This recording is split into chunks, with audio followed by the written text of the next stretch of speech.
बहुत बहुत स्वागत है आप लोगों का। आज हम देखते हैं फ्यूचर इंडेफिनिट टेंस।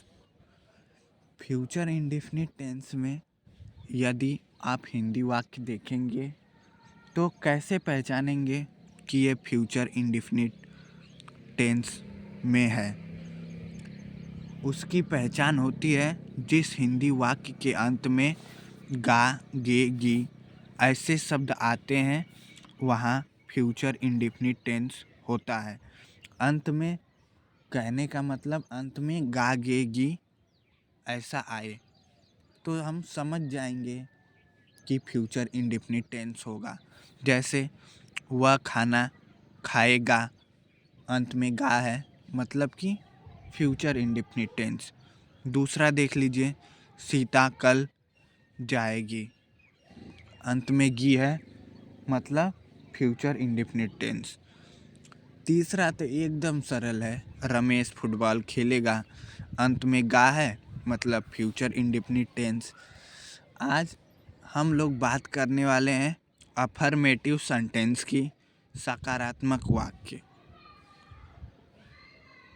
जिसमें नहीं शब्द न जुड़ा हो। सिंपल सेंटेंस या सकारात्मक वाक्य वह होता है जिसमें नहीं शब्द का प्रयोग न हो। ये नहीं कि रमेश फुटबॉल नहीं खेलेगा तो ये सकारात्मक नहीं है, निगेटिव है। वाक्य एकदम सीधा हो, जैसे रमेश फुटबॉल खेलेगा, सिंपल सेंटेंस है, सकारात्मक वाक्य है। सीता गाना गाएगी, एकदम सिंपल बात है, सकारात्मक वाक्य है। अब देखते हैं अंग्रेजी बनाने के लिए क्या करें।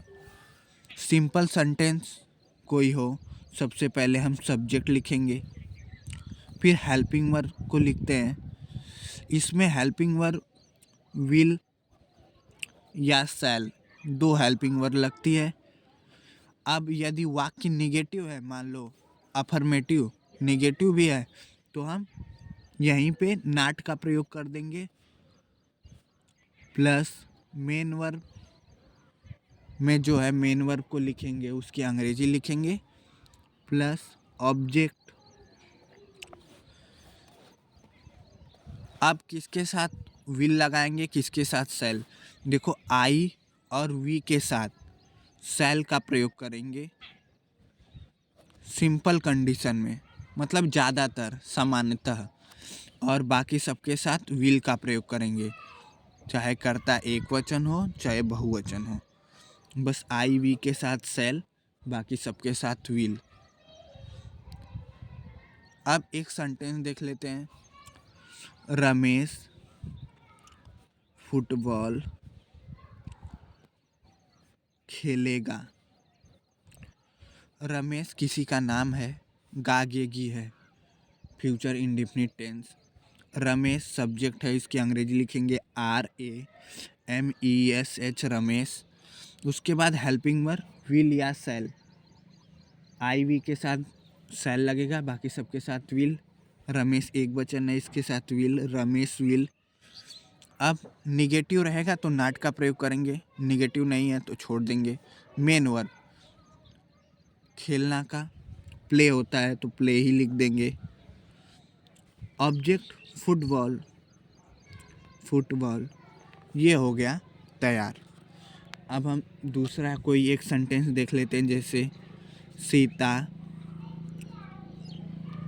गाना नहीं गाएगी। अब निगेटिव भी देख लेते हैं, सीता गाना नहीं गाएगी। अब सबसे पहले हम सब्जेक्ट लिखेंगे सीता, उसके बाद हेल्पिंग वर्ब विल या शैल, सीता के साथ विल लगेगा, किसी का नाम है, बस आई वी के साथ शैल का प्रयोग होगा। उसके बाद नॉट का प्रयोग करना है यदि निगेटिव रहेगा तो। नहीं शब्द है तो सीता विल नॉट।